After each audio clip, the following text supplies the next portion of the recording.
Well, hello everyone, and welcome to the Monday night live stream. I am so elated that you could be here with us this evening talking about our celebrity crushes. We've got a special guest with us today. As you know, what we do is we do a podcast normally. This is what we normally do, is what we try to do. I'm not sure we always succeed at this, but we do the podcast, and then after the podcast is done, we try to do the same subject on the Monday night live stream, and then that way you guys can chime in about the same subject. Give you guys enough time to listen to the podcast and kind of you know absorb it and think of your own things to ask and your own input on those things. And we've got a couple special guests here. Well, we've got as with us always, my good friend Thrash Pondo Pons. How you doing, Thrash? I am relatively not unwell. Thank you for asking. Yes, I'm glad. I like the relatively not unwell. That's good. That means good. That means you're doing well. That means It you're does. doing relatively well. But you have to think about it. Yeah, there's like a couple double negatives in there. And then we've got our special guest. He was not able to make it to the Crushes podcast, but I wanted to bring him on anyway, just because our paths have been like this a little bit. And I said, just we're gonna do the Monday night. It doesn't matter if he was on the other one or not. We're gonna do the Monday night. Now, listen, with our special guest BK on the air, here's what we're going to do. We're going to make it the theme of talking about our crushes, but but but we don't have to. He's our guest. You can ask him any question you want. You can ask, and we're going to obviously let you guys lead the way as far as the conversation is concerned. And Thrash Pondo is going to be keeping his pulse on that. But first, let's say hi to our guest. How you doing, Barry? Good. I knew with me involved there was going to be a big butt somewhere. And there it was. There was, but yes, okay, all right. Well, Barry, I think everybody who listens to me knows who you are because I talk about you quite regularly. But in case there's somebody out there who's here for the first time, why don't you tell us a little bit about your show, about you and your show, not about you. Just Okay. about, I'm just kidding. No. I don't want to bore people about me. No, it's BK on the air. I do a talk show at WBHF Radio, just northwest of Atlanta. It's Cartersville, Georgia. We're close to the Atlanta metro area. That's AM 1450, 100.3 FM, and we stream on WBHFradio.org. We also stream on the free TuneIn app and Radio Garden app. If you can't hear us outside of the area, you can hear us anywhere. You can be on the moon if you still got a signal. You can hear me, just so you have a cell signal. But I've got it's a retro geeky show that I like to call a bowl full of nostalgic geekiness is what I do. I mean, I was born in the 60s, grew up in the 70s, and graduated high school in the early 80s. That's the era that I'm from. A lot of us are around that area. Yep. And I like to talk about the old stuff, the stuff that came in between, and the new stuff, because believe it or not, there's a lot of new stuff that's still connected to nostalgia, like a lot of the Marvel comic movies and a lot of sci-fi movies and stuff that's streaming right now. Plus Atlanta, I'm surrounded by all sorts of things that are being filmed here in Atlanta constantly. So I've got a lot to talk about in these quick 2 hours that goes by every Saturday from 10 a.m. till noon Eastern. But when I get done with the show, I take it, I repackage it, I put some special ILM special effects on it and take all the local commercials out and add some old commercials and nostalgic bits and funny stuff here and there, and package it into a podcast. And you can hear me on I got a YouTube channel like you guys have. Yep. I have a SoundCloud. I broadcast on Anchor and Spotify. So that's the places that I've got it available. So if you subscribe to any of those and can get any of those, you can hear me. So it's awesome. I listen to you on YouTube. That's where I listen to you. And I have to just say you have a wonderful show. It is a good program. I mean, you've got that radio money. You know what I mean? It is slick. I mean, you get in there. I mean, there's not a lot of dead air there. I mean, it's good stuff. You're killing me. You're killing me, Smalls. You're killing me.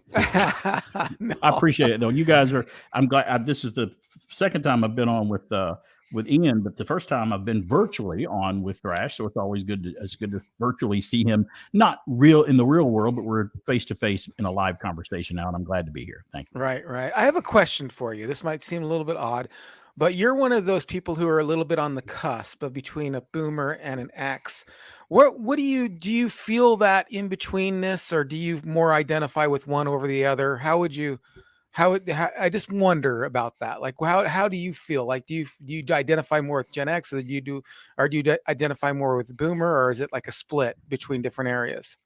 It's a good question. Usually, I just feel damn old, at least now. But yeah, I just turned 56, so I'm kind of, you're right, but I'm still considered officially a Gen Xer because I was Okay, born in all right, okay. 1956. But I grew up listening to my parents' music, Hmm. watching my parents' TV shows. So it stretches all the way back into the Honeymooners and the Lone Ranger, which I used to watch with them as a kid, all the way up into the 70s, what we used to watch in the 70s and got exposed to. And the music, I listened to my parents' music too. I was one of those guys that didn't hate my parents' music. A lot of people did that, but they listened to a lot of good old rock and roll and pop songs and some classic country, which was great back in the 50s and 60s too. So I'm kind of I'm an in betweener. I guess I would be kind of like that because I can pop on both sides of that era pretty Yeah, easily. yeah. I Yeah, mean, I see you more as a Gen Xer. Yeah, I mean, that's what I personally, am. Yeah, from my perspective, when I listen to your show, I'm listening to more earlier Gen X nostalgia kind of stuff that occasionally dips into maybe a little bit more of the boomer, but I definitely, I would place you Gen X for sure. Dave, like I was talking to Dave, and this didn't come up on the show, but we were talking a little bit after or before the show, because I was up. Everybody knows that I was up with Dave in Salt Lake just a couple days ago. Yeah, last Thursday on his live stream. I went up there Wednesday. He was such an awesome host. He was so great. It was so cool. I got there at noon. He took me to Crown Burger. I mean, I ate a huge double bacon cheeseburger, French fries, the whole bit. And then he entertained me. And I was just like thinking the whole time, I was like, you don't have to, if you need to like go and do your thing, that's cool. I can just hang out, in the room or whatever. But no, we went on a hike, and then we set out on his porch, and we just talked for a really long time, and then we did the show. Then after the show, we watched some television and stuff, and that was a lot of fun. But anyway, to bring it back to the conversation we were having, I asked him because he's a little bit older and he's like in between, and he told me something interesting. He said, as far as he says, as far as TV is concerned, he more identifies with Boomer, but as far as music is concerned, he more identifies with Gen X. And I was just like, oh, okay, all right, that makes a lot of sense. If you look at his stuff on music, it's all like new wave and Boomtown Rats and that kind of stuff. He likes those kind of bands that his parents probably wouldn't have enjoyed.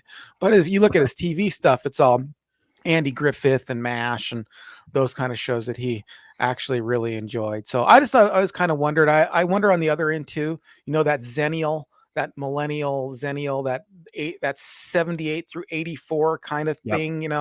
Like it's just like, and what's interesting is what I've noticed is that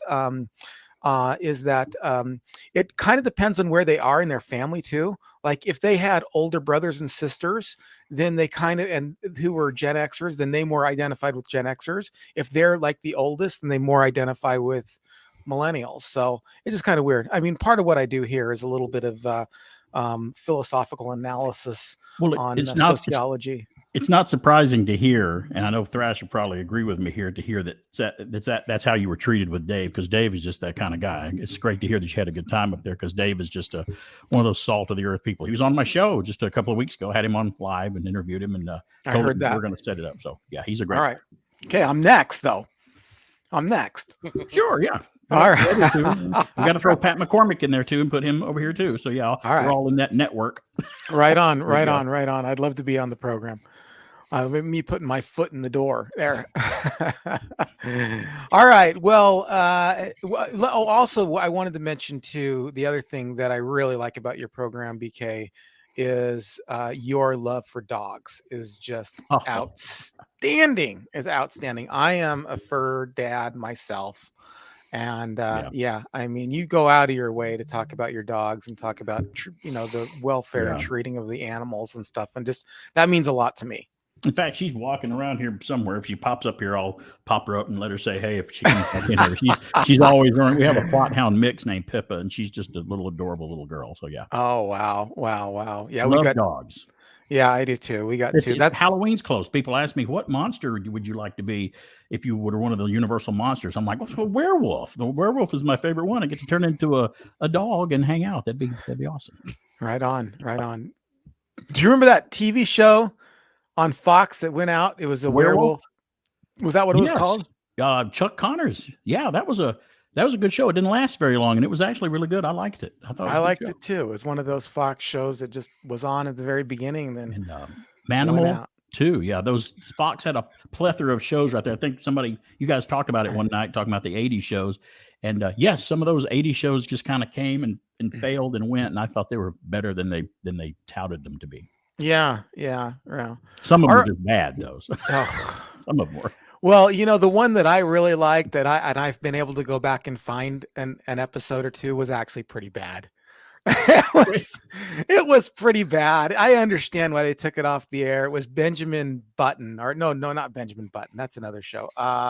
Benjamin Beans Baxter. That's the show I was thinking of. Oh, Beans Baxter. I really liked it, but I you was liked it? I was 14, 15, and I actually got to see an episode, and I'm like, this is a pile of doo doo. Auto Man was pretty bad too on ABC.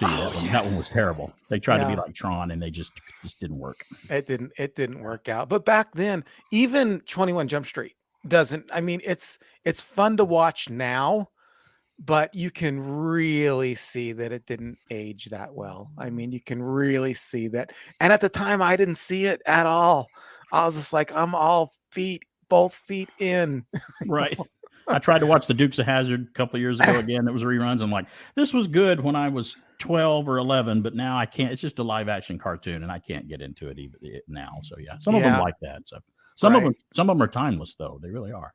Though. Some of them do hold up well. Some of them really do. Some of them not so much. Thrash. We've been leaving you So, out of the conversation. Feel well, free to jump in always have to anytime. give the guest the floor. Never talk over a guest. That's rule number Right, one for the sidekick. right, right. Did Ed McMahon ever talk over the guest? Never. No.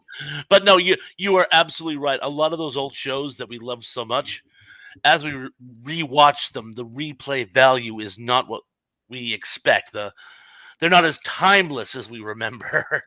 And I think Yeah. that was one of the beautiful thing about the 80s is that it had a very specific flavor, but unfortunately that flavor is sort of priced it out of the market, you could say.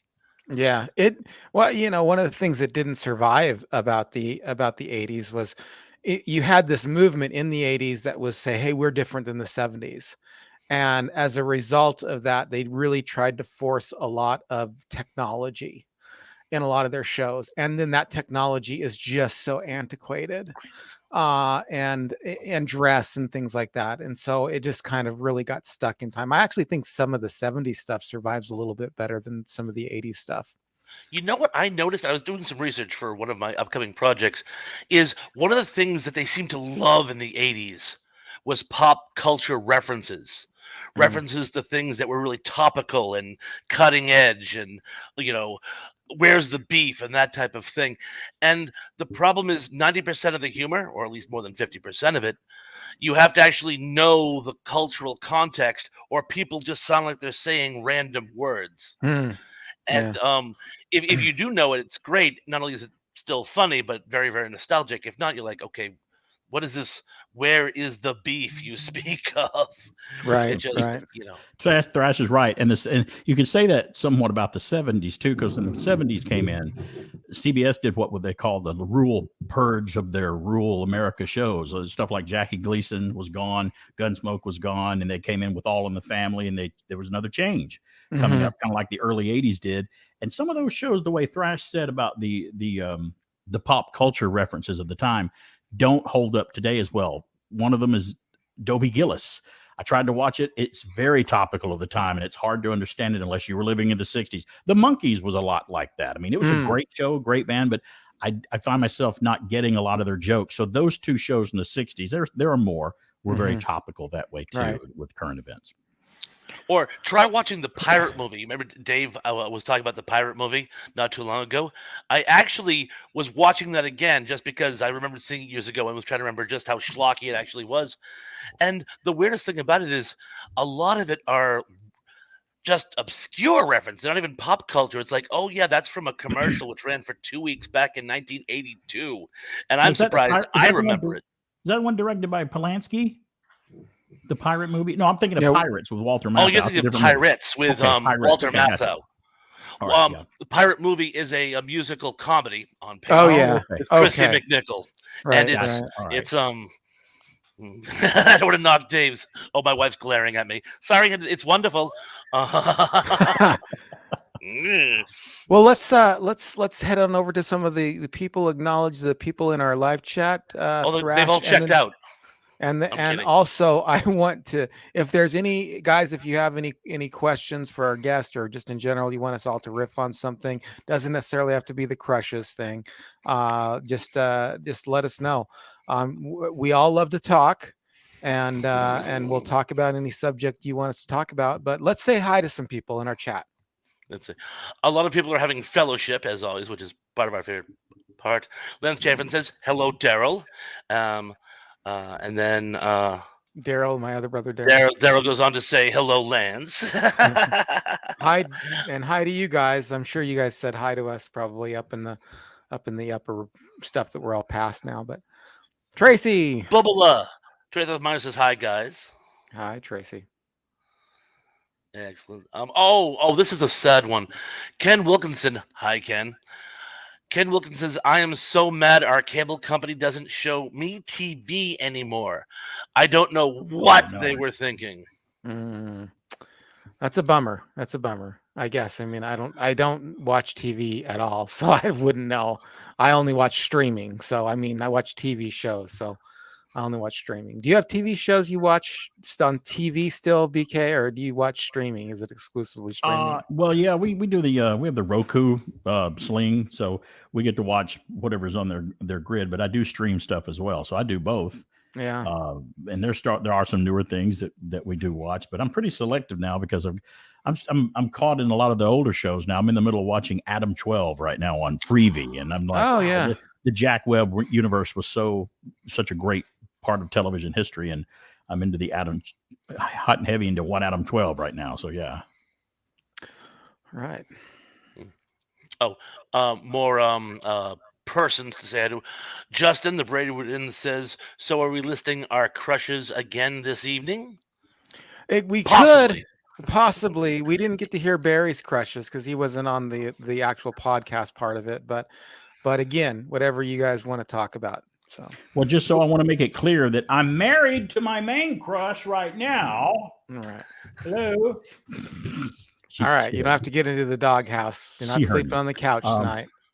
I'm one of those lucky devils that, because sometimes when you have a crush on somebody, whether you're, a kid or adult, I'm talking about adult now, you usually don't get your crush. You just admire them from afar. Oh, I have a crush on that person.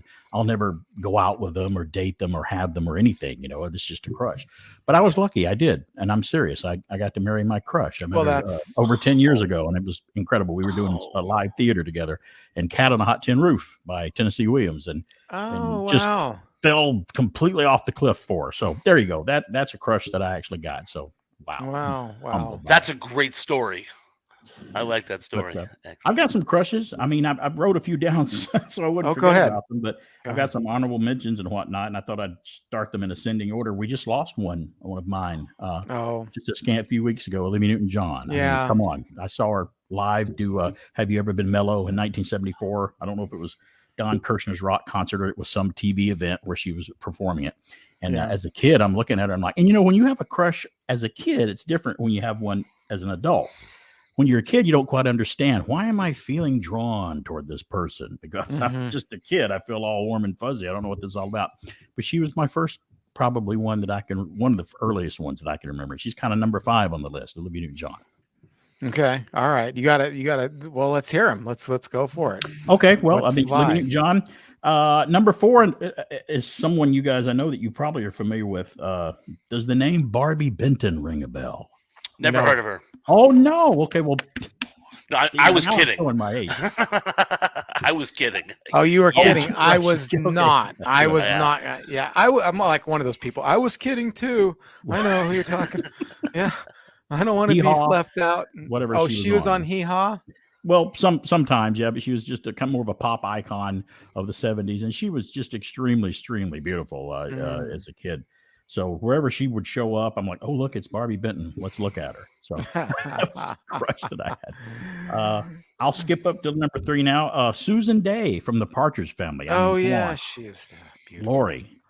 She's beautiful. What can you say? And my crush was reignited with her 3 times.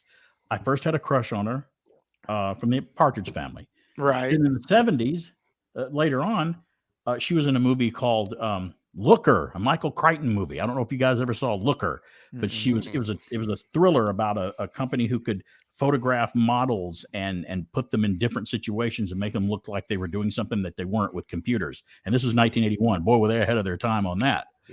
So it's a very great movie called Looker that I got to see her in, and I'm like, oh, I remember her from the Partridge Family. And then later on, I fell in love with her again on L.A. Law. Yeah, L.A. So Law. there you go. So there's 3 times that I.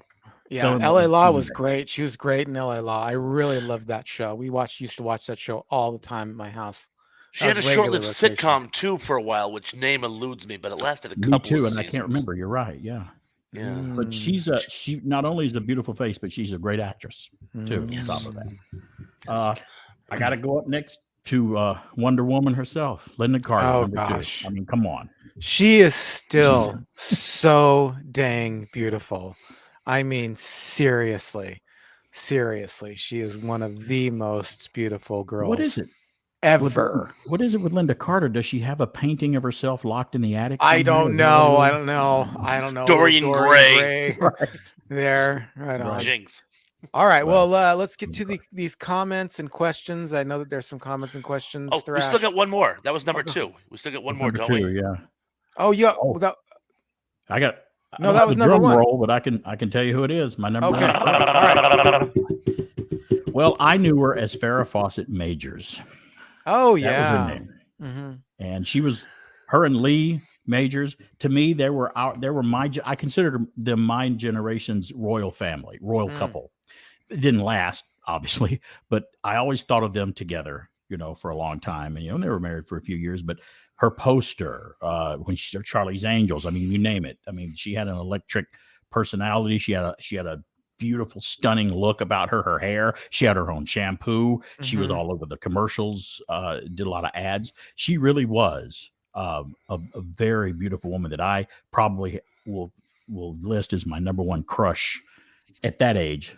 Yeah. Of all time. I had the poster. I had it. Well, she had her own hairstyle too. Yeah. They call it the Farrah Fawcett. Farrah Flip.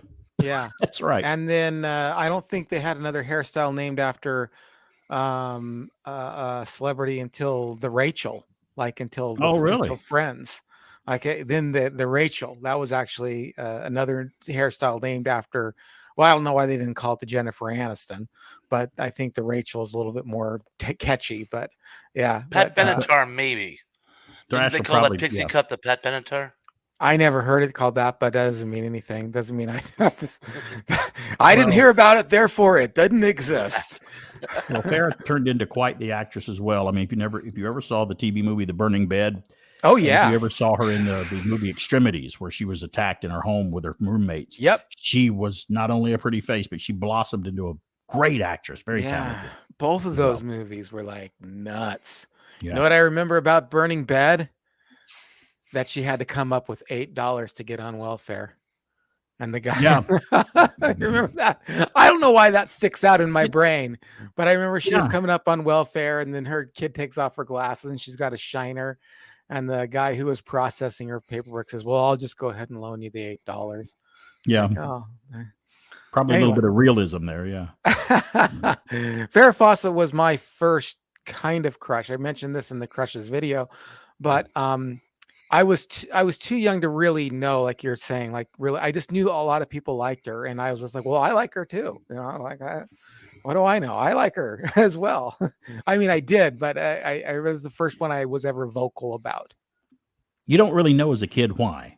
When you're a Yeah. certain age, you haven't gone through puberty yet or anything. You're like, well, I'm really drawn to look at this person, this woman on the screen. I don't know why. It's very pleasant, but it's kind of nice. Right, right, right. Well, I know we need to say hi to people. Let's say hi to them, Thrash. I know, even Oh, if, and then also the comments as well. If we don't get to say hi to everybody, this is kind of one of those live stream that's split. We've got a guest, and so we're going to split between trying to get everybody's questions answered and stuff like that. And so if we don't get to you, please don't take it personally. Go ahead. I just wanted this one read into the record. Lance Chafin says both Heathers could not agree with you more. Well, what did you think, BK? Did Both you have a others. I favorite? guess we're talking about Locklear and Thomas, right? Yeah. Yeah. Almost being a have fan to. of being a fan of TJ Hooker, she was on Hooker with Shatner. I didn't watch the soap opera. Was it Dynasty she was on? Yes, she was. In Dynasty. Yeah. I didn't get to watch that, but I did watch TJ Hooker and see her in other things. And Heather Thomas in The Fall Guy. I mean, who wouldn't like her? I mean, she was another big poster seller right there. Heather Thomas. Yeah, for sure. Speaking of Farrah Fawcett, did you know, and I just found this out recently, that show was originally conceptualized to be Lee and Farrah. Their marriage went south before the show was greenlit, so they had to recast the blonde quasi love interest with another actress. But originally it was going to be the two of them, like in Heart to Heart. Wow. Oh, wow. I can see that. Yeah. Terrell Eugene Bellinger says, hello, everyone. Happy Monday. Hello, Terrell. Whoa. Happy Monday to you Happy as Monday. well. And look who we got in the house. Speak of the devil. Pat from the Golden Rage of TV says, hey, kids. Hey, Pat. Glad you My could be buddy with Pat. us. You Absolutely. can hear him every Saturday on my show. Yep. Great guy. And Tom the Hungry Jerk is in the house. Says, hey, thanks, everyone. And thank you, Tom, for being here and helping us out and being part of our program. And look who's here. We got Emily Miller say, Emily hey, y'all. Miller. Hey, Pat, how you feeling? Referring to Pat being under the weather. Oh, yeah. Pat was very sick. I hope he's feeling a lot better. He brought back more than souvenirs from his vacation. He's feeling better, I hope. Yeah. Right. And let's see what else we got. Oh, James Dye in the house. Hello, Says, James. hello, y'all. Glad we could see you. Glad we could talk to you. Glad you could be here. Yes. And any comments, any questions, anything we can riff on, talk about? What do we got here? I saw another comment go by that someone pointed out that Dorothy Hamill had her own hairdos at the Hamill hairdo. Yeah, she did too. Oh, yeah. That's true. Dorothy Hamill did have her own hairdo. Yeah. Anyway. I had completely forgotten that. Oh, one more hello. Hello. Well, two more, actually. What Jammin says, hello, everyone. Hello, Wah. And John Collins in the house says, hello, everyone. Ian and Bob. Justin, did he late night live stream last night about the best love scenes in films? It was very tastefully done. If anyone hasn't seen it, you should. Is that Justin from Braidwood Inn that did that? Yes. The thumbnail involves a movie from the 90s, which name eludes me. It has Denise Richards in it. It was like sort of a modern noir film.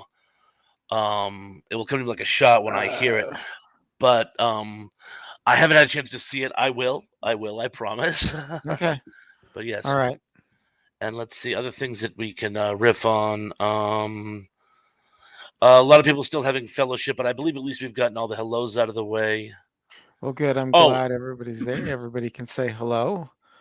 And then Emily Miller says, I'm deaf Gen X. Getting back to, are we boomers or Gen X? Definitely Gen X. Glad you could be here. And I'll hit it from the bottom, Thrash, if you kind of want to hit it from the top. I saw a few here. Oh, please do. Okay, so here's one. Trey Rosmeyer says, I had a crush on Tony Geary, who played Luke Spencer on General Hospital, for crying out loud. Well, I think a lot of girls had, a crush on Luke, of the Luke and Laura fame. Is that, Just I think, just saw him on an episode of All in the Family not too long ago. He had a very early episode as one of Mike Meathead's buddies. Believe it or oh, not. Yeah. really? Oh, Oh really? Yeah. yeah. Was that kind of a B role for him, like a up and coming role? Probably because it was back in the early '70s, so it was long before he hit anything later on with that. So it's Anything probably he just major? started out. Yeah. All right. Here we go. Oh, another? Okay. Oh, Are you you got one? reading it? Yeah. Oh, I just got it. Terrell Eugene Miller says, even though I'm a millennial, not a Gen Xer, I will always have a soft spot for Danielle Fissel Topanga on Boy Meets World as one of my first celeb crushes. Yeah, that's I think that's a '90s show, isn't it? Yes, my daughter watched it when she was in school. Do you get much into the '90s stuff, BK, or is that kind of where you start fading out as far as Well, nostalgia goes? no, I mean, I still because now '90s is nostalgic, so it's far Yes. enough back. The further back we move forward, the more things become nostalgic. But I've definitely, as far as growing up watching television, I had dropped out of television. I think in the late '80s to early '90s, I'd quit really trying to search out anything to watch and just started, movies and reruns and stuff. But thank God for streaming, because the streaming, you got Disney Plus, we have Amazon Prime, we have Netflix, and television has kind of made a resurgence into something that's a lot of talented people putting some great shows together. A lot of people that go, well, there's not any good television anymore. Well, you're just not looking, because there's a lot of crap, but there's a lot of great stuff Yeah. on right now. There really is. Yeah, there really is. There's a lot of I can't think of too many shows that are coming on right now that I'm really into. I'm kind of catching up on Family Guy, and I'm wondering, you think about the 2000s, the 2000s were, 22 years ago now. And I'm thinking of maybe including a couple of things. That's painful. It really is. It's Yeah, painful. it really, yeah, I I know, still I think of know. 2000 as new.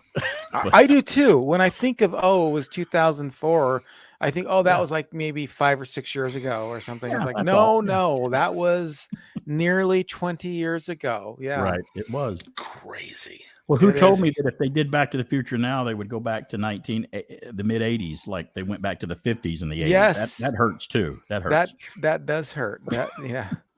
Go Oh, ahead, Thrash. gotcha. Okay, John Doe says the creator of Werewolf on Fox died before he could sign off on the next season. I never knew that. Oh, wow. Good information. Yeah, I did like that show. I did like werewolf shows. I think that there's a I was a Michael J. Fox fan, so I really like the Teen Wolf thing. So I was Team Wolf over Team Vampire, I think, because of Michael J. Fox in Teen Wolf. So I don't know. They were much cooler creatures, I think. I think At so. least to me. And I'm a dog fan, like you were saying, so I'm a Oh fan yeah, of dog. definitely. The Life and Set ending says 60s and 70s rule. Yeah. I won't We argue got with that. yeah, 60s and 70s, I guess.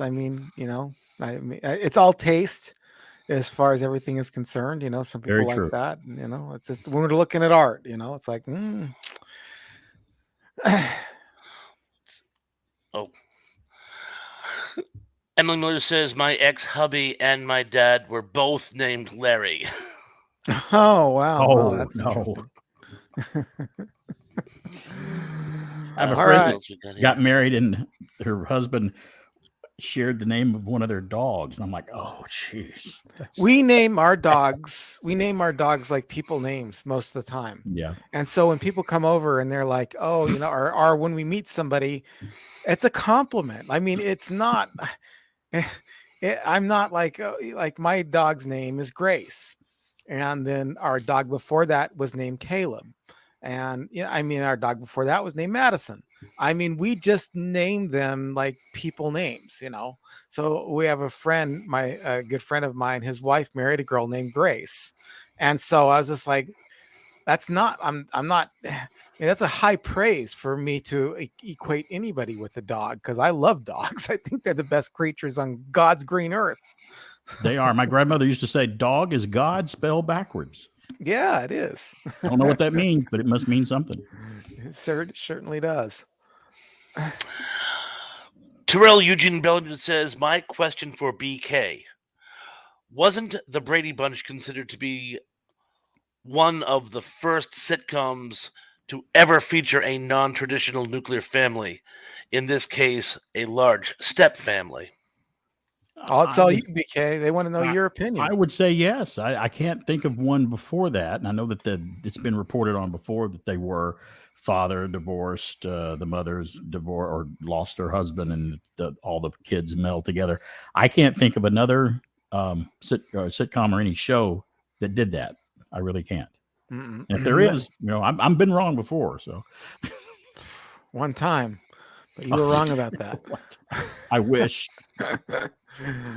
Right on.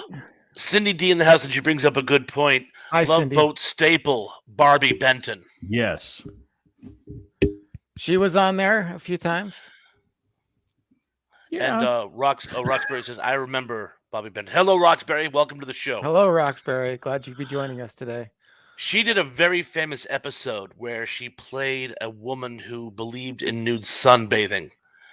And when Gopher had to ask her to put at least a bathing suit on, I believe James Stahl, who was a lawyer who happened to also be crushing on her, offered to represent her and sue for $1 million. So the whole show is Gopher trying to get this woman to stop walking around naked and Wow. not lose $1 million. And it's one of the funniest ones he ever did, actually, because Well, it. that Go ahead. that's great. And she was, you got to admit, she was beautiful, especially on Hee Haw with all the other girls on Hee Haw too. But do you guys remember the Charlie's Angels episode where they went aboard the Love Boat? I do not. No. Yes, they did. It was an episode of Charlie's Angels. I think it was. It may have been an episode of the Love Boat, but I think it was Charlie's Angels. They went on board the Love Boat. It was a crossover, and they had to solve a mystery on board the Love Boat. And I guess ratings were faulting at the time. Maybe that's why they did a crossover. But there certainly was. Whose ratings were faulting? Love Boat I don't or know. Charlie's I don't know Angels? which one. Probably Charlie's Angels is what I'm Probably, going to yeah. guess. And people forget Farrah was only on the first season.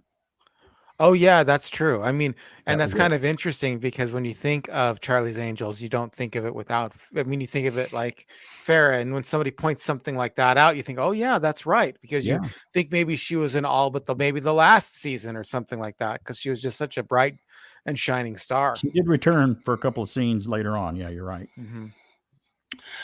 Music Girl 67 says Barbie Benton had a top 5 country hit back in 75 called Brass Buckles. Don't recall.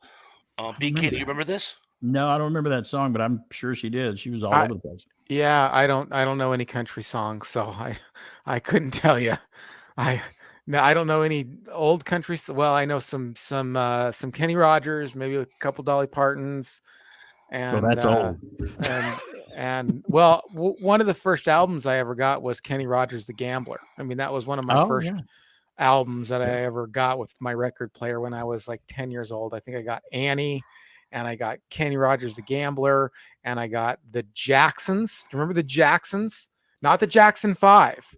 This was after Michael Jackson Thriller. They had a 6 Jacksons.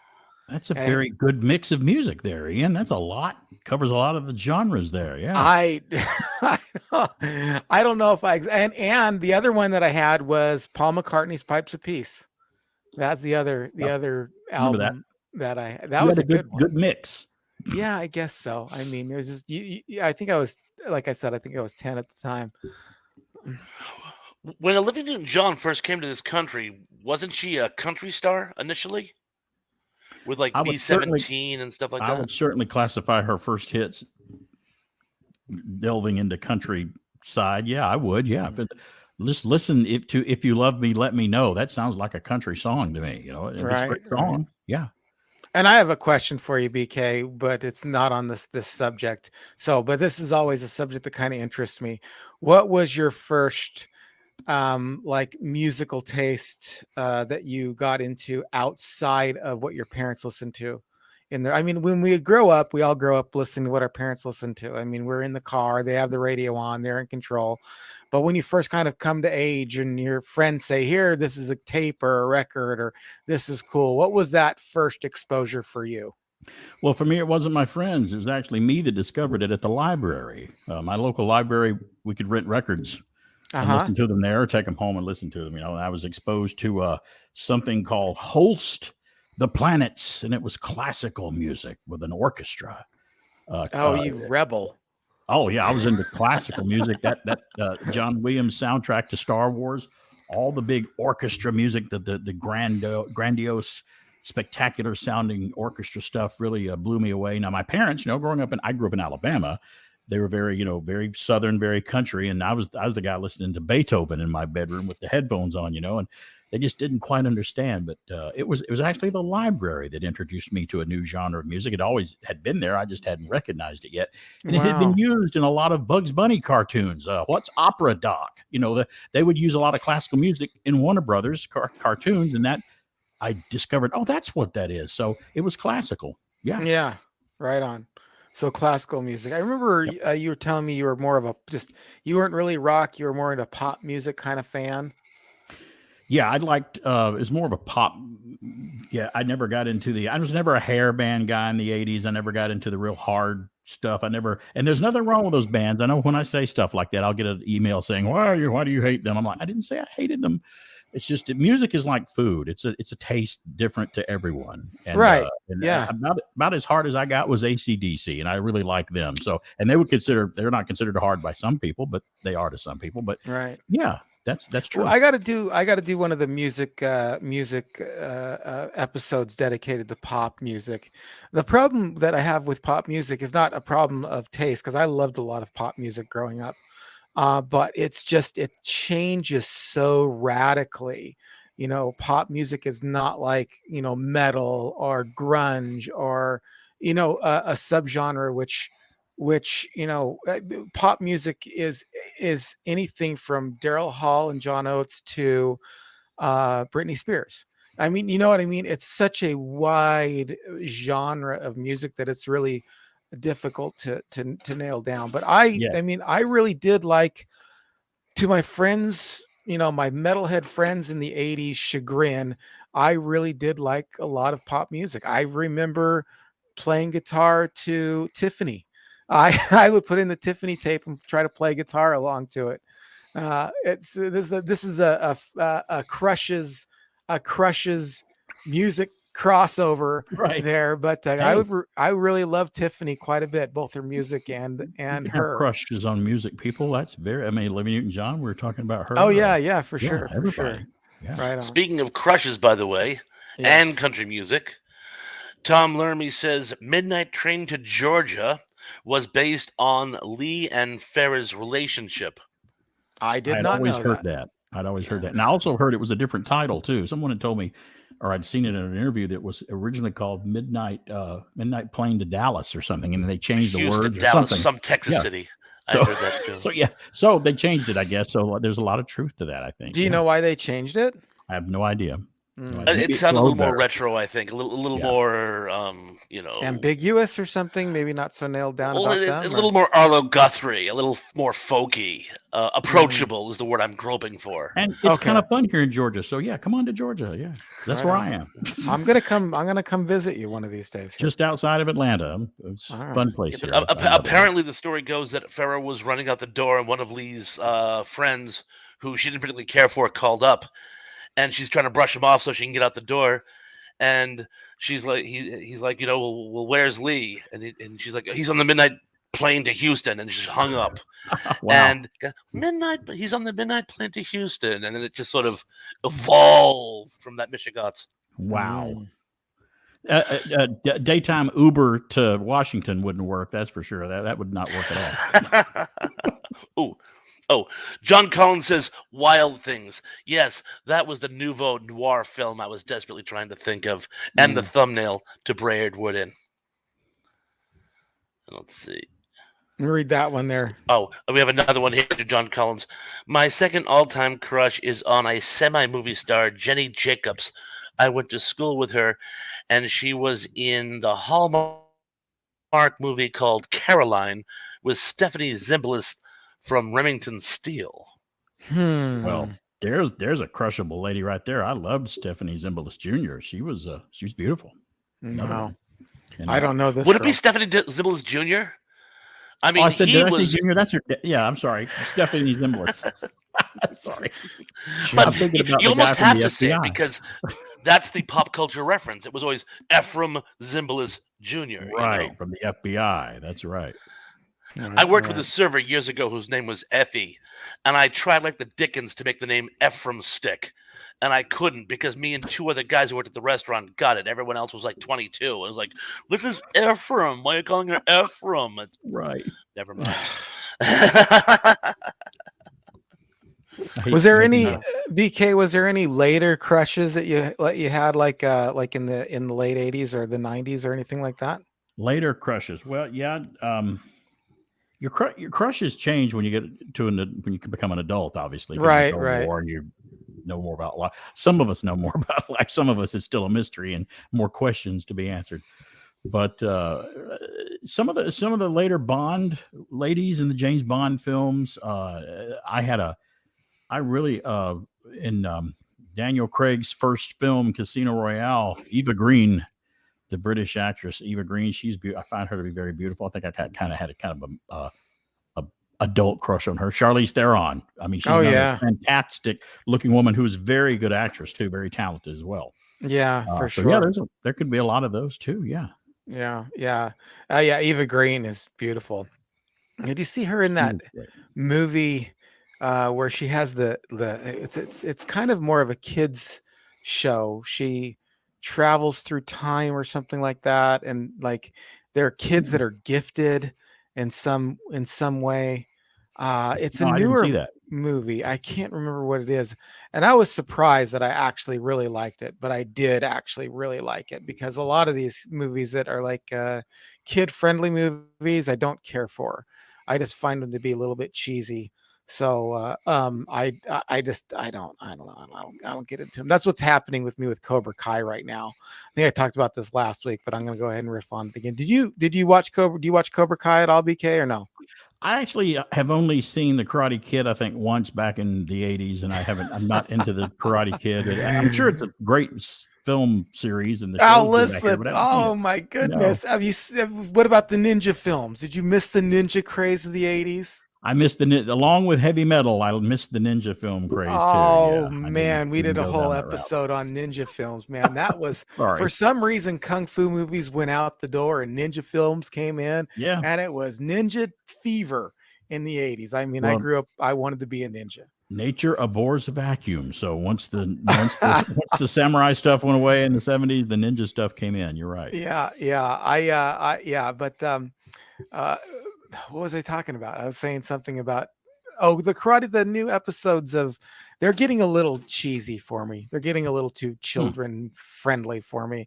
So I never had kids. So like I have friends that had kids and then I know that they'll sit and they'll watch shows that are kid friendly but have like adult like jokes in them every now and again, all these Pixar shows and stuff like that.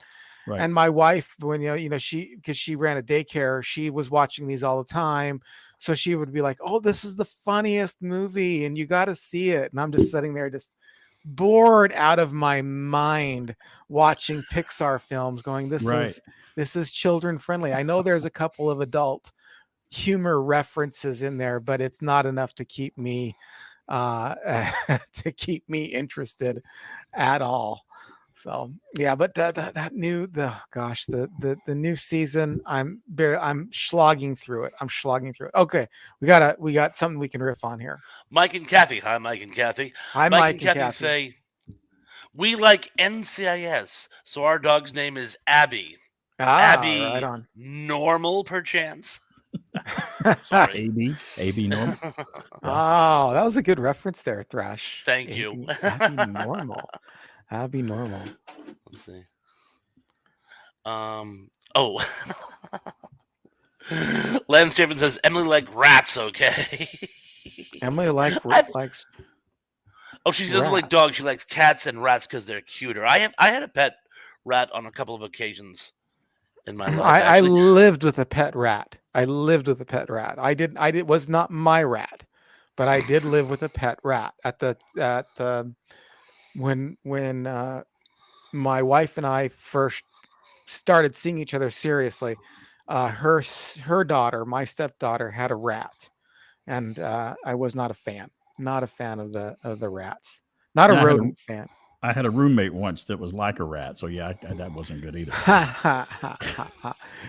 And now I remember on one of your programs, BK, you talked about that, and I have this because I remember this because I remember thinking the same thing. I'm not too much of a cat fan. Every once in a while, a cat will capture me, but it's more because it acts like a dog. Right. Occasionally, Yeah. you'll have a cat that kind of acts more like a dog, and then you can Right. get along with those cats a little bit better. I think in the world that a dog is your pet, but I think most circumstances you're the cat's pet. Oh That's how they yes, look at it like that. yeah, Nothing wrong with cats, and I'm allergic to them, so I can't be around cats. So, but a dog's dander and hair is completely different. So yeah, no yeah. problem there. And two, when I grew up with cats and dogs, with both cats and dogs. I just kind of gravitated towards dogs a little So bit you better mean, as I Ian, got when you grew older. up, you had dogs and cats living together, mass hysteria. Matt, My God, Another sometimes man. good reference. under the same roof, Yeah. yes, yeah, cats and dogs living. Yeah, I had at one time we had two cats and a dog, and the dog was acting like the cat. It was a smaller dog, and the cats would sit in the windowsill looking out, and the dog would be sitting there in the windowsill trying to look out, doing what the cats do, because dogs are, Wow. they're pack animals. Oh yeah. They want Yeah. to get They're along with the pack. and dogs are part of the family. They really are. Yeah. Yeah, and I know people who love cats, and I don't Yeah. want to take Oh yeah. anything away. My wife was allergic too, so we didn't have. So for 28 years, I've not had cats, but I visited some cats, and then we always get this thing too when we'd ever stay at somebody's house. I'm sure you've had this happen to you before, Barry. Where they do like, oh, yeah, we have a cat, but don't worry, it doesn't go into that room. Have Or you you ever- or take it one step further. I vacuumed before you got here, which just means that just stirred everything up. So that's Yeah, yeah, right. true. It's like that's not how this works. I don't know. No. Like the cat doesn't just yeah, the cat's been in the room. I know. Right. Okay. Right. All right. I'll stop shedding now, so you can come over.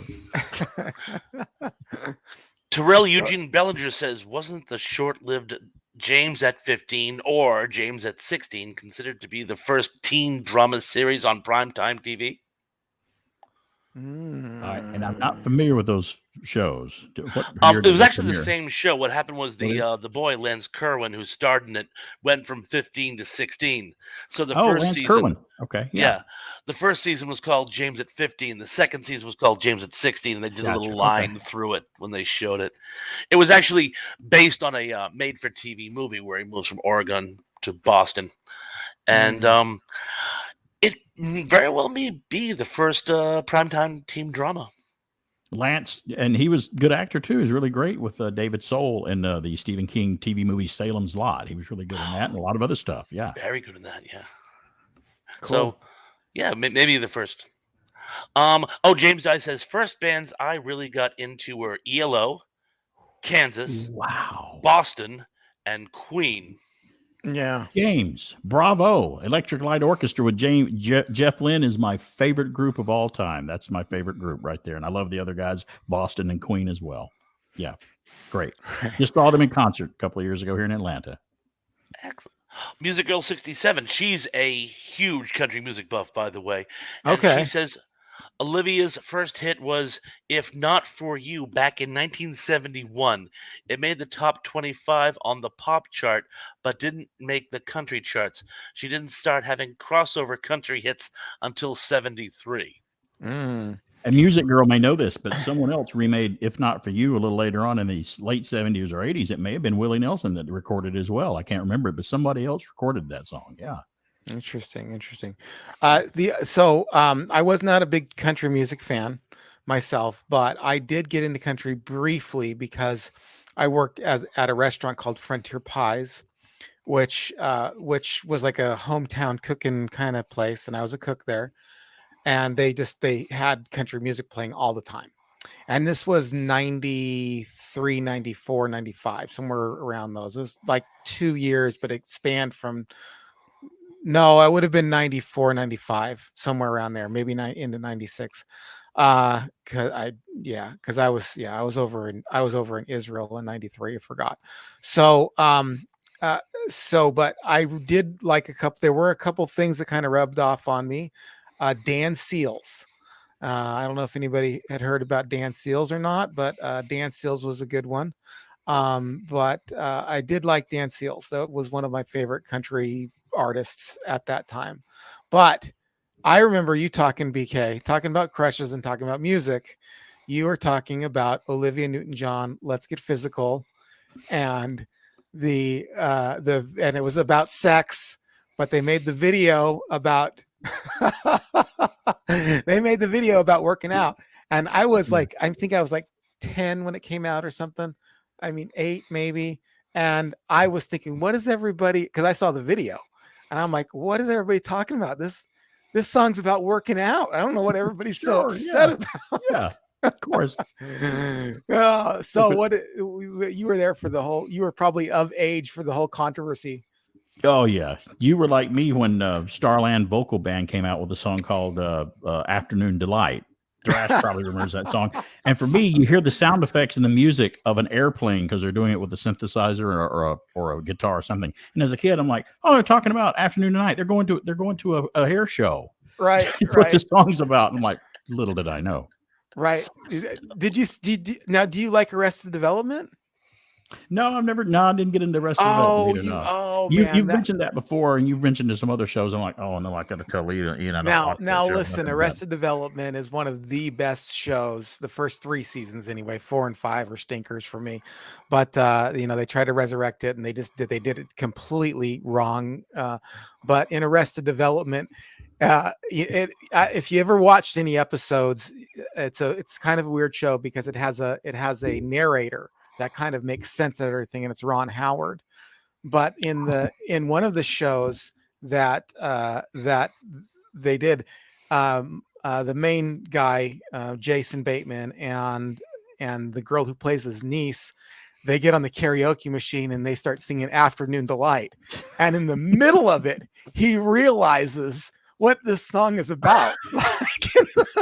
Wow, that's great, yo. It is. He's and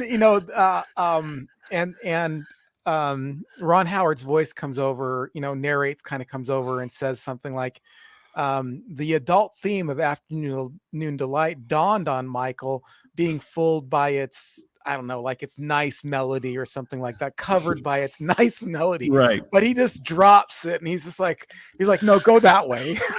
right. Go on. I mean, you're a kid. When you're a kid, you don't know these things. You know? Yeah. You don't know that. Right. I kind of miss that, not knowing some stuff. The joy of innocence. Yeah, Yes, the joy of very much so, innocence. Ignorance is bliss. And I'm still innocent when it comes to some things. I don't know a lot of stuff still, so it's like, okay. Yeah, I'm pretty naive when it comes to some things myself. Emily Miller brings up an excellent point. Love Boat crossover introduced Tanya Roberts, didn't it? Anyone Not sure. confirm? I don't know if that was. I think she was in the episode, but I'd have to look that up. I'm not real sure if that introduced her or not. Yeah. We lost her not too long ago too, right? Tanya Roberts. Yeah, that's right. Yeah, Yes. I loved her in Another Beastmaster. Bond girl. Yeah. Due to a Kill. Oh, she was a Bond girl, and she with Roger Moore. Sheena? Yeah.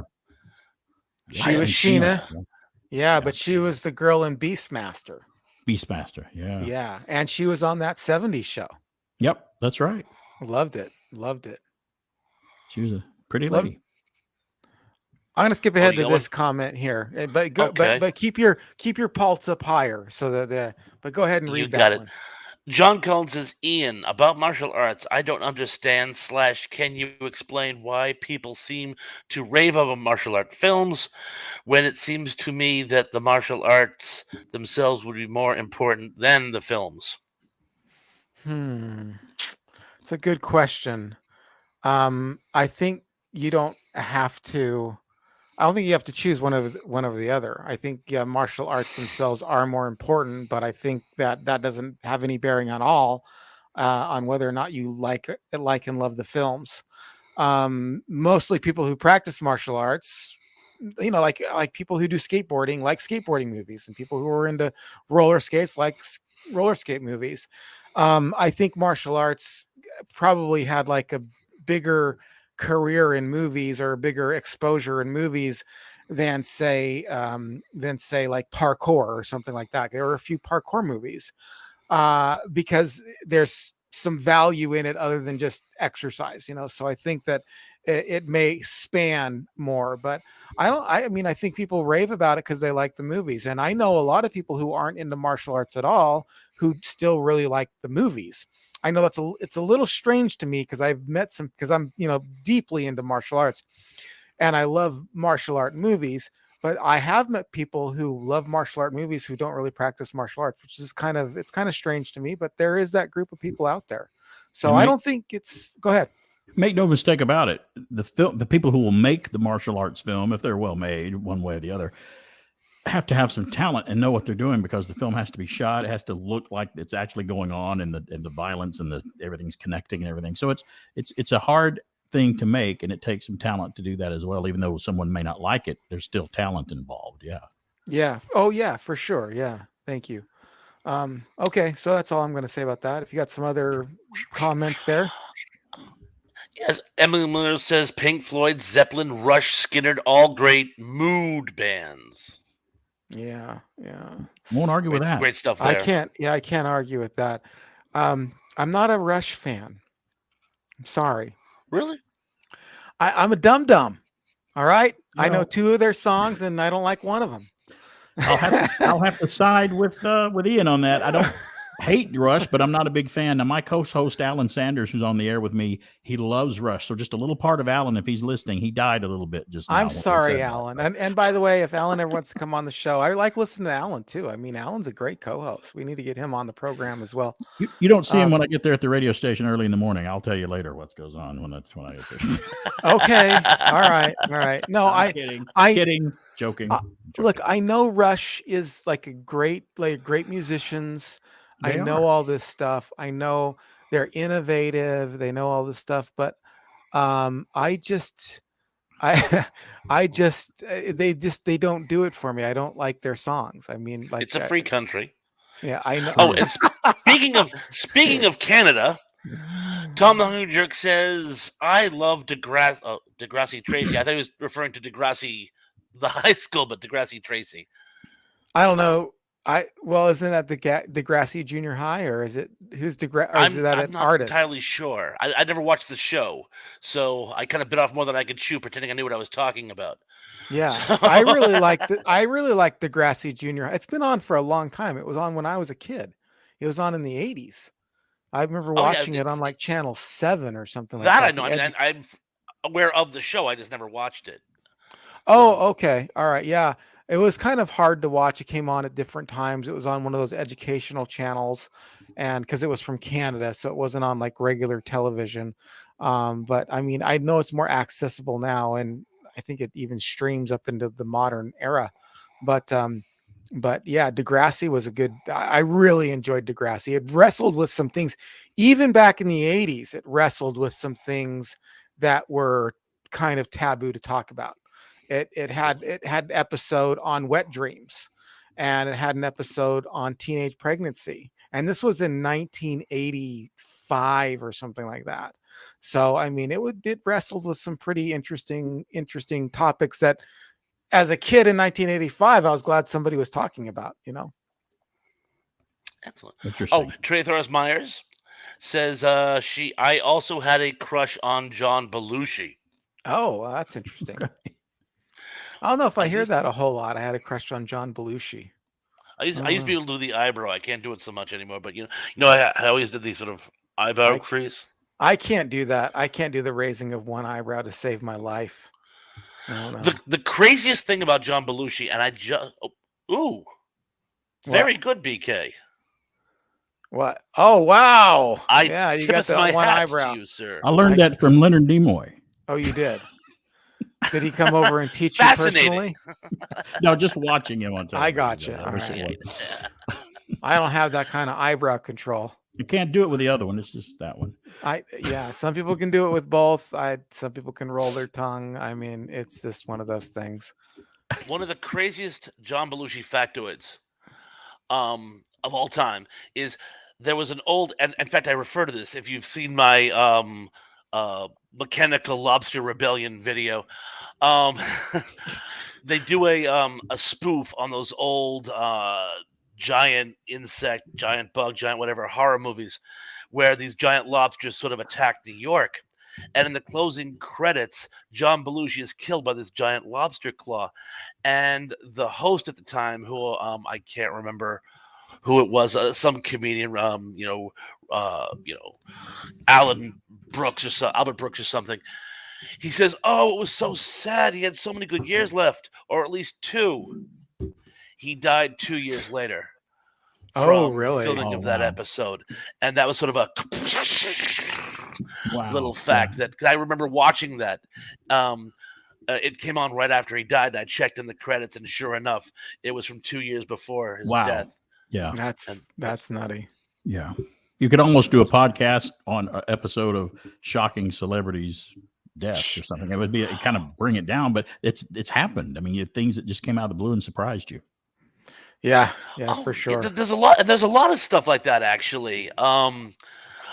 It's right here on YouTube. There's an episode of The Monkees where Mickey is referring. It's one of the haunted house episodes, and each one of the monkeys is being grabbed one by one, and of course they don't know they're being abducted. They think they're actually killed, and he's like, "Oh my God! First we lose Davy, and now we're a trio, and then we lost wow. Peter. Now we're a duo, and when you're gone, I'll be a solo. Here I come." Walking down the street, Wow. and the scary Oh, part is, geez. yes, he listed them in order, and this was in 1968. That just goes to show. I have another one like that. If I could tell you guys about it right Sure, quick. yeah. Please, I love stuff like this. Doesn't involve death, thank goodness, but involves the comedy variety show in NBC, Laugh In. Okay. And I've played the soundbite before, and you can find it on YouTube. There was a Laugh In, where they'll just kind of open the door and say something real funny, and then close the door, and then they go to the next person. Well, one of the cast members came on once and said, "Hey, in 1989, when the Berlin Wall comes down, we're gonna blah blah blah blah blah blah blah, and it's gonna be great." And it was Whoa. like a joke, and I'm like, "Wow, they got the right year," Yeah, and that's weird. That that stuff is is really weird. weird. That is. That That's one is of those great. things that's a little bit strange. I kind of look at it like this, though. Probably if we go back and we list everything that anybody ever said like that, it would be a very, very small percentage that actually happened, though. I mean, that's just my skeptical brain kind of kicking in. It's And the one that hits that we all go, whoa, kind of a thing. But I mean, how many were there that they said something else? right, and I And agree then with Ian. I agree with you because my mom would be freaked out about reading. She really got into Nostradamus for a while and goes, "Oh, he was so right about things, and he did this and he did that." And I'm like, "Well, Mom, think about it. If all you did with your life is that's all you did was try to predict everything that's coming up in the next 200 years, you might get several of them right. As Right. smart as we are." So I don't know what to think about that, to be honest. Yeah. And his stuff too. I'd not to go off on a Nostradamus campaign, but I've done some study in that. It's very highly symbolic, and as something that's highly symbolic can be interpreted to fit the data. It's just one of those things. I just don't put a lot of stock into it Right. personally. Oh yeah.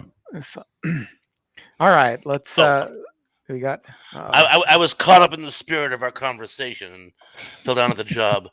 Let's see. I saw a couple good ones up here. Or did I? Talk amongst yourself. yeah, you did. Has anybody met any crushes before? Any celebrities that were their crushes? Maybe No, have in you? person? I've met a few working in radio since 1983. I've been running into people here and there, and it's some wound up not being as nice and beautiful in person as they are on the screen. Of course, I look worse in person too. So I'm on the radio. I don't have to worry about having a good face all the time because it's just audio only. But Right. But yeah, so sometime I ran into I don't know if you guys remember an actress named Catherine Hicks who played the whale biologist in Star Trek 4. Oh yeah. She was also in the Seventh Heaven TV show. She was in that with Stephen Yep. Collins. Yeah. She was very nice and very beautiful in person.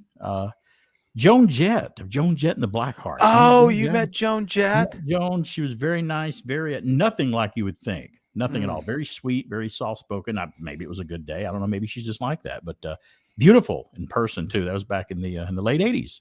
So sometimes when you run into them, they would live up to it.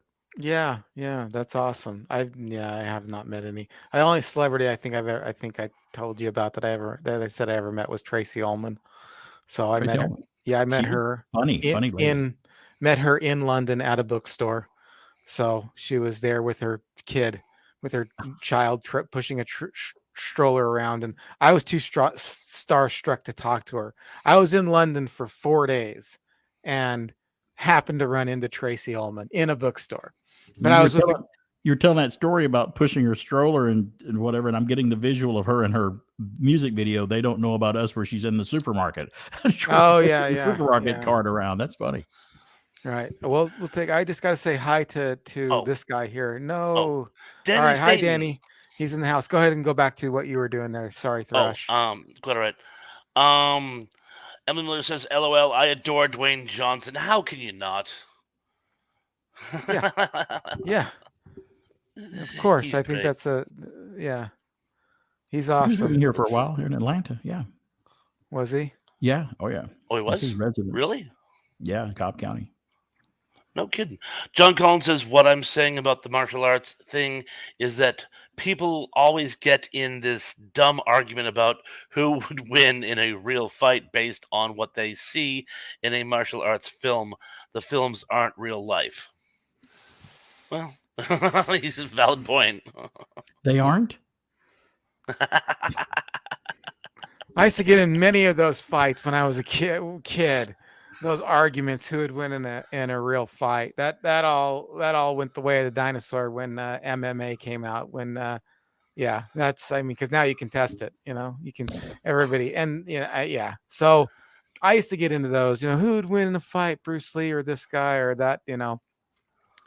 It does showcase skill, though. It does showcase skill and Yes. speed and timing and stuff like that. But real fights are not the same. They're more brutal. They're not as pretty, and it's not an indication. And many of the people who are in martial arts films don't do martial arts that are in the films themselves. Like one of the best shows, one of the best movies that have martial arts in it is that. Now I'm forgetting it. It's got Matt Damon in it.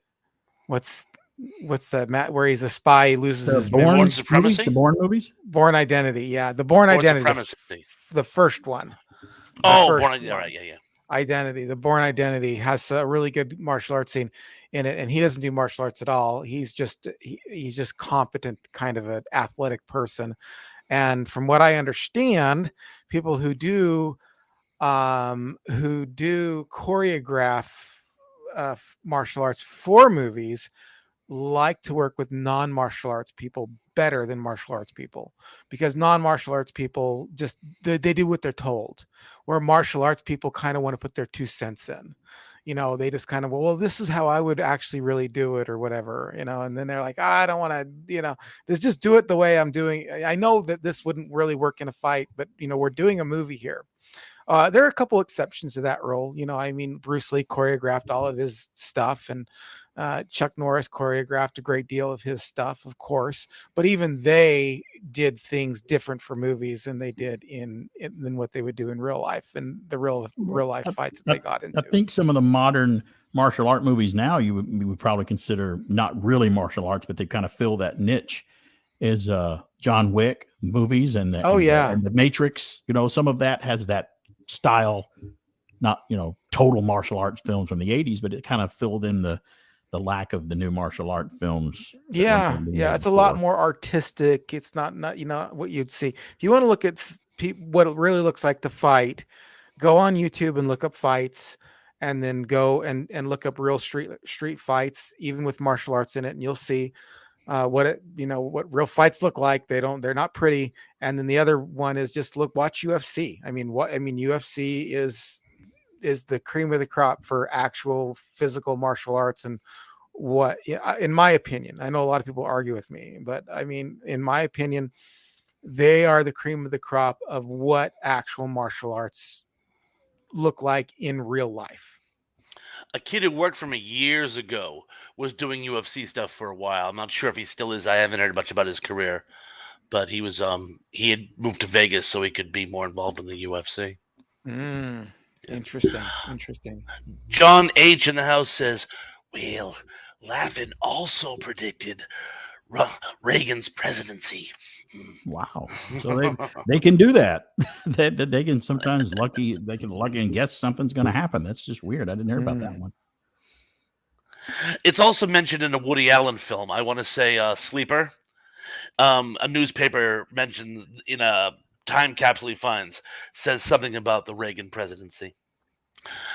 Emily Miller says, "I'm a master of buljitsu. I'm dangerous too." Right. I wouldn't doubt that one bit, Emily. Not one darn bit. I think we had a question from you. Let's do this one too as well. Sure. Terrell Eugene Bellinger says, "Next question for BK. Didn't shows like The Waltons and Little House on the Prairie help pave the way for the wholesome family dramas that dominated TV throughout the 70s?" Yes, I would say they did, and I was a fan of both, but more of the Waltons because it's just for some reason my grandparents grew up in that era just before my parents came along. So I heard a lot of stories from them and identified a lot with the Walton family and what they were going through. Because, the whole show was set mostly in the Depression. Yeah. And they were living in Virginia. So I would say yes on that, most definitely. And I would say they may have kicked off that genre of television, but I don't think any other shows in the 70s, not saying they were bad, but I think Waltons and The Little House on the Prairie probably were the two that were best at doing that. They were very well done. They were kind of, those were one of those shows where like you're one team or the other, like you're Star Trek or Star Wars, right? Waltons. I was Waltons. I was Team Waltons. You were Team Walton. I was the Munsters too. Adam's Family Munster. I was Munsters. I was a Munster family too. I think Adams. I don't know why the Adams Family got films and the Munsters didn't, but I mean I don't know. Well, there's a new Munsters film coming out by Rob Zombie that I saw the trailer for. That looks horrible, and I mean that in a bad way. It just looks bad, shot direct to video. But I don't know. We'll see. Yeah, I can't imagine Rob Zombie doing the Munsters. Yeah. It's not going to be funny. They got Herman's laugh wrong. One of the most iconic. I know the most iconic thing about the show, or one of them at least, is that that almost Santa Claus childish laugh of his. Right. When you don't have that, you have nothing. There's like no connection to the source material, exactly. And that's something that I've always hated about these attempts at reboots. If you have no connection to the source material, you'll alienate the only people who wanted to see this thing in the first place. Right. Don't get me started on Land of the Lost. Right. Or you have people creating it that have no idea what they're doing to begin with. You're right. Drives me nuts. Yeah, that's a bummer when Green that happens. Hornet with Seth Rogen. Oh yeah. That was terrible. That was awful. That was really awful. A lot of reboots are just horrible. Some of them are really good, like but a lot of them are just really horrible. That one with that Green Hornet one with Seth Rogen was just awful. What was it? The Dukes of Hazzard. Did you see the Dukes of Hazzard one? I saw some of it and stopped watching it. It's not funny. It's not, it's not good at all. No. I didn't like it. That damaged the friendship between Burt Reynolds and James Best, the man who played Roscoe P. Coltrane, James Best. Really? You know what I'm talking about. They were friends for a long time. And when Burt did not tell James, I interviewed James a long time ago, and he goes, Burt did not tell me he was going to be in this Dukes of Hazzard movie. And I was very disappointed in it because our show was like for kids. Anybody could watch our show. Your whole family could watch the Dukes of Hazzard, not this movie that came in. Yeah. It came out. They didn't think about that. And when he found out that Burt was in it as Boss Hogg, James Best and him, I think their friendship pretty much cooled after that. It was very weird. That is kind of weird. Yeah. I mean, I see the guy's point, but I don't see... Did he? I guess did he feel like Burt Reynolds lied to him or kept it to himself? He didn't tell him that he was in it at all. I think he just didn't tell him. He didn't want him to know. That way, he wouldn't liked it, and he didn't. So yeah. Bummer. Yeah, that's a bummer. Cindy D says, my husband got mistaken for slugger Reggie Jackson all the time. He would even sign autographs as him. Wow. That's good. That's really good. Any Lost I fans out there? oh yeah, I This love actually happened to me. Lost. I used to have much longer hair, like down in the middle of my back, literally. Uh, And I was in a BJ's or one of those big box stores, and I always have the scruff. And this is years ago when Lost was still on. And there's this couple like in the aisle, and they're like, and they're going back and forth, and I'm ignoring them because it's none of my damn business.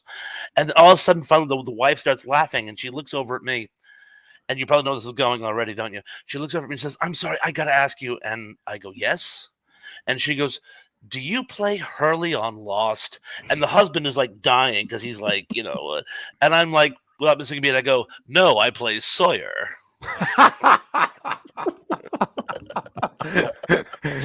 Wow, But Oh terrible. I no. have been mistaken for celebrities in the day. I've been mistaken for no celebrity ever. Like I don't look like any of them. Like it's one of those things. You get ever mistaken for a celebrity? You have a celebrity look-alike? Oh, me? Yeah. No, Mhm. no, I don't think I've never been mistaken for anybody. Thank goodness. I I had don't a think I don't look like anybody. yeah, I don't Thank think I goodness. do either. I had a friend who actually I don't know if he was really a friend. I knew him pretty well at one time, but he looked a lot like Prince. And Oh, really? Wow. yes, yeah, and people would even mistake him for Prince. He actually even did a show, went on to do a show in Vegas as a Prince No. imitator. Yeah, Wow, that's great. Wow, that's really yeah. cool. He had people even come up to him like, "No, you are Prince." And he's like, "Lady, would I be sitting in Denny's if I was Prince?" Like, Maybe if Prince because wanted a Rudy Tooty fresh and fruity breakfast, he might stop by. Yeah. he would send his lackey to go get that, I think. We used to have Ray Liotta working at the McDonald's up the road here from my house. The guy in the drive-thru, look, he was the spitting image of Ray Liotta. And he always got it. It was just odd to go, "Oh, Ray Liotta's giving me my chicken nuggets. Here we go. It's crowd." The guy who sold us our hot tub, looked like Steven Seagal. Oh, wow. Seriously, he did. And Another martial artist, sort of. yeah, he Yeah. looked like Steven back in the day. This was back in the 90s. He was like, yeah, it's just like you look a lot like him. I mean, I know you're not him, but goodness, like you just got done with, Out for Justice, his fourth film. So I don't think you'd be selling hot tubs, but man, you do look like that guy quite a bit. I tell you, the best guy I ever saw do Steven Seagal on television was on Mad TV. Will Oh Sasso, yeah. man, he could do a Steven Seagal like you wouldn't. He acted just like him. He's great. Yeah, right. I remember years ago. This shows the kind of impulse control lacking person I am. Years ago, my mother-in-law had passed on, and we went to a local funeral home. It was a nice place. They do that thing where they make all the arrangements, and it was very, very nice of them. And I walk in, and my first thought is this very nicely dressed young man. I go, "Oh my God, it's Fred Savage." I mean, he was the spitting image Wow. of a now adult Fred Savage. And as I walk up to him, I don't know what possessed me. I take one look at him and I go, "You look like a savage." Savage. And he's like, "Sorry?" And I hear my daughter behind me go, "Give me strength." And I'm like, "I'm so sorry. You Oh you look like no. Fred Savage." And he's like, That's "Oh, funny. okay, thank you." Like, thanks. Appreciate Like, it. note to self: when you're at a burial detail meeting, don't start making small talk about pop culture references. It's tacky, Right. or at very least mildly inappropriate. Right. But I'm like, sorry. You look Hey, like a savage. everybody, don't forget to push the like button. And if you're on here and you haven't subscribed yet, would appreciate it. And then go to these other two guys' channel and subscribe. We got a few more minutes here. We're gonna wrap While it we're up on the at subject, Lance 3:30. Jeffrin brings up an outstanding point. Thrash, are you streaming this Thursday? Yes, I am. I have as yet had a chance to talk to Mr. Sundstrom. If he does have a show, I'll be doing my traditional after show. If he does not have a show, I'll be filling the time slot as per his okie dokily. I should let you folks know by tomorrow afternoon, my time. But thank you very much for asking that, Lance. And either way, you will get your dose of Thrash Pondo live on Thursday. Excellent. I'm sorry, I excellent. had to steal the show for a second. No, Sorry. by all means. That was a perfect time to still the show as well. All right, what do we got going on here? Well, we got a few more minutes here. If we've got some more comments, we do. If not, we're gonna wrap it up by talking about what everybody's got going on their channel. And Could I sneak some honorable mentions in for crushes? well, please, by all Just means. just a By few. all means, please You guys do. are probably familiar with some of these folks. Louise, you remember the Benny Hill show? You guys, Benny Hill fans? At a very inappropriate age. Yes, I was a and Benny Hill fan. me as well when my dad was watching. I know why he was watching now, but he had one of the Hills Angels' names was Louise English. She was the brunette, and she was in a lot of skits. Had a huge crush on her. Didn't know a lot about her. Marie Osmond, Donnie's sister. I mean, come on, Marie Osmond on the Osmond variety show. Beautiful lady, still beautiful to this day. She's still very pretty girl. I know that Thrash is probably a big fan of the old Hammer horror films growing up with Christopher Lee and Peter Cushing. And there was an actress from England who moved to North Carolina for a while before she died, Veronica Carlson. Big crush on Veronica Carlson in the Hammer horror Dracula films and all the ones that she was in. Big crush on her. And last but certainly not least in the honorable mentions, Jane Seymour. I mean, who doesn't like Jane Seymour? James Bond, Sinbad in the Eye of the Tiger. She shows a lot in that movie. And, she's still beautiful today, and she's what, 80 now, and she's still gorgeous. Very much beautiful still. And Battlestar Galactica too. Yeah, the first, she was killed. What was it? Serena, I think was her name in Galactica. Yeah. And do you guys remember the 1976 Freaky Friday with Jodie Foster? Oh yeah. Okay, her mom in it, the actress Barbara Harris. For some reason, as a kid, I had a crush on her as her mom. I'm like, why do I like this mom in this movie? I can't believe it. She was a beautiful lady, Barbara Harris from the original Freaky Friday. That's the last one I have, and the most beautiful actress celebrity in the world to me now as an adult. Now that I can look at history as an adult, see it through different eyes, I think right now that you do not get more beautiful at this point than Grace Kelly. Oh, wow. If you look at pictures of Grace Kelly from the 50s and the 60s, and then she became Princess of Monaco, and then, she passed on years after that. She was an amazing looking human being. She was very beautiful, very elegant. And my pick is the most beautiful celebrity actress of all time, Grace Kelly. Right. As an adult. She was very beautiful. That's for sure. Some of those old, I still crush on Marilyn Monroe. I mean, she was gorgeous. And the girl who was in Breakfast at Tiffany's. Audrey Hepburn. Yeah. She was very pretty. Very beautiful lady. Yeah. Tough too. She was interrogated by the Nazis when she was living in occupied Holland during World War II. Wow. She was badass. Wow. Yeah. Wow. She was in a great movie with Sean Connery called Robin and Marion. It was a movie about Robin Hood and Maid Marian in their elder years. And it was a fantastic film. And she was great in it with him. You were just talking about that the other day, by the way. I was just listening to it. And yes, I loved the idea of it picks up. What was it supposed to be like 30 years later or after he was released from prison? Yeah. Right. Great movie. He couldn't do all that swashbuckling Robin Hood stuff anymore because he had a bad back and stuff. It was really great. It was a good movie. And Robert Shaw was outstanding as the villain. Sheriff. Really, yes, Robert Shaw was fantastic. And of course, they were together in one of his Bond films, From Russia with Love, wasn't it? Yeah, From Russia with Love. Yeah. Well, so let's start with you, Thrash. What do you got going on over at your channel that people should be looking I'm doing a little Clear the Decks project, hence all the research I've been doing for the last few days. I found an old sheet of paper where I made some promises, or wrote some pretty big checks, you might say, to some of my friends of channel, saying I would do shows on this, that, and the other. And as a compensatory gesture, because this was like a year ago, I'm going to do a deck clearing show where I do a little micro review of all these things. Cindy, I have a surprise for you. And that's my big project coming up. Still more in the way of the dad jokes and still more in the way of the sci-fi history. But this is going to be my big project for this week. Cool. Right on. Cool. And then before I asked Barry that same question, I gotta bring this up here because this is a good question. Emily Miller, right? Oh, go ahead, Thrash. Sorry. Sure.